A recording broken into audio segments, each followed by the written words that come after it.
Hi everyone, have fun English grammar में आपका स्वागत है। आज हम फिर पढ़ने वाले हैं कि THE को हम द पढ़ें या दी।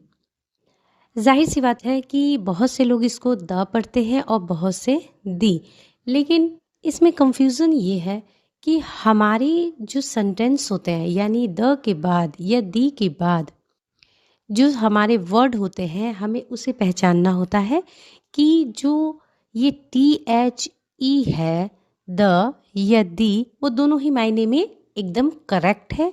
जो इसको पढ़ते हैं बहुत ही सही पढ़ते हैं, क्योंकि हमें जो ये द और दी है दोनों ही पढ़ा जाता है।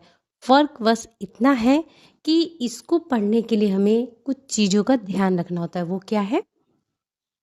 जैसे अगर हमारे THE द या दी के आगे वोवेल्स या कॉन्सोनेंट हो तो उसी तरीके से इसको चेंज किया जाता है। जैसे कि अगर हम कह दें कि द कैट, अब यहाँ पे द क्यों लगा? क्योंकि जो सी हमारा है वो वोवेल्स नहीं है, ये क्या है?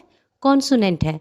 तो जब भी हमारे द या दी हम पढ़ेंगे तो हमें सबसे पहले ये देखना है कि ये जो है ये कॉन्सोनेंट है या वोवेल्स है। जैसे the cat, the rat, the pen. तो यहाँ पे क्या है? ये CR, जैसे कैट में C हमारा कॉन्सोनेंट है, वोवेल नहीं है। R हमारा वोवेल नहीं है और P हमारा वोवेल नहीं है, इसीलिए हमने इसको द पढ़ा। क्योंकि आपको पता है कि जो हमारा वोवेल्स है वो सिर्फ 5 है, AEIOU। ठीक है, उसी तरह दूसरा हम देख लेते हैं। ये हमारा है the egg, the answer, the elephant. यहाँ पे देखिए ये कॉन्सोनेंट नहीं है, यहाँ पे वोवेल्स हैं, जैसे E, A और E है। और आपको मालूम है कि AEIOU ये हमारे 5 जो होते हैं वो वोवेल्स होते हैं। अब यहाँ पे हम दी अम्ब्रेला भी कर सकते हैं। ठीक है, यहाँ पे हम दी अम्ब्रेला भी कर सकते हैं। ठीक है, उसके बाद दी आउल भी बोल सकते हैं। क्यों? क्योंकि हमारा फर्स्ट वर्ड क्या है?